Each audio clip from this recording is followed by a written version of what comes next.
You ever step into the sun and instantly look like a patchy red watercolor painting? Same. Some people call it a sun allergy and some call it flushing. I call it annoying but manageable. Today I'm breaking down what actually is happening so you don't spiral on Google at 2 a.m. and hopefully I'll give you some tips to be able to talk to your doctor to lead you in the direction of a conversation that might help you out. What's actually happening when we see the splotches after we step into the sun? When you step into the sun or you go through a fast temperature change, your skin is not freaking out for no reason. It is your body trying to quickly regulate itself. For some people, UV exposure triggers the immune system. For others, warmth or cold will dilate the tiny blood vessels under your skin. And if you're sensitive like me, those vessels react quickly. So instead of a cute sun-kissed glow, you get blotchy, streaky, uneven redness. This is usually going to show up on your chest, neck, arms, and face. And for a lot of people, it fades as soon as they cool down. Why it happens? Polymorphous light eruption. That's a mouthful. PMLE. Polymorphous light eruption. It's a medical name for sun allergy. The immune system sees UV light as a threat and responds with redness, bumps, or patches. Temperature-triggered flushing. Think stepping from AC into heat very quickly. The vessels open up and you turn red and uneven patches. Sensitive skin and high alert nervous system. Some of us are simply wired to respond more strongly to external changes.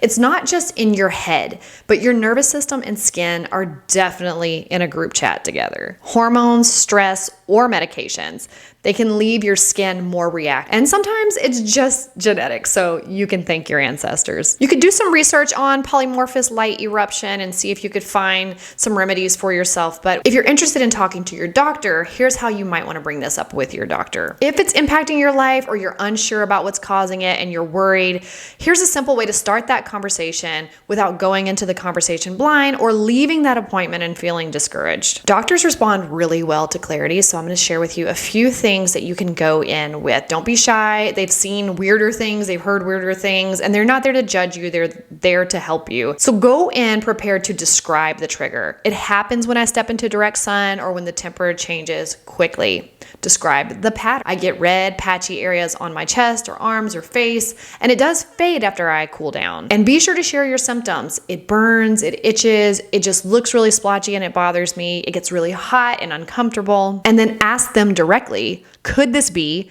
PMLE or something histamine related, or just vascular reactivity? And should we test anything or try a treatment? This isn't to override your doctor, but it's to come in extremely informed and help guide them along to partner with you so that you can get solutions. Here are a few remedies that some people have found helpful. Sunscreen with zinc or mineral filters, less irritation, more protection, helps create a barrier between you and those rays. Antihistamines for people who have skin reactions and they're more immune based. I've tried some antihistamines before. A lot of these things feel kind of hit or miss to me, but definitely worth looking into. Good old cooling strategies is always a good one. Moving into the shade, using something cool if you've got something cool around you. Some people like to carry around those little fans and have no shame in that, and you do you. And I've heard people say, and I do this also, is I actually don't like cold water. I like room temperature water, but if I know I'm going to be out in the sun, this thing would be filled with ice, or I'd have an iced or really cold water bottle, just something that I can have, even if I want to lay it up against my chest or just drink it, that can help bring the temperature down. And if you're like me and this just isn't a big deal to you, it was a big deal to me at one point. It's not really a big deal to me anymore. I just know that it happens from time to time. Don't overthink it. The sun and I have a complicated relationship, but we make it work. Remember, your skin is communicating with you. If you blush or flush, and you get splotchy, and you know that stepping out into the sun, that temperature change is a trigger for you, your skin is communicating.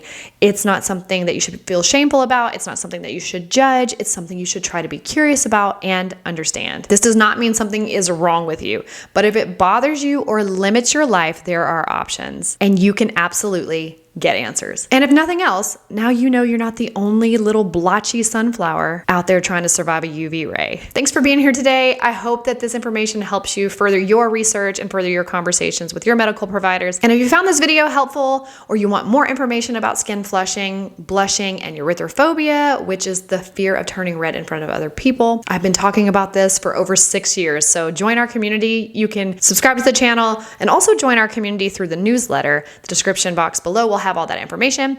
And be sure to go grab this free digital download that I created for you that's all about erythrophobia and reframing how we see blushing. I'll see you next time, and remember that you are so much more than redness.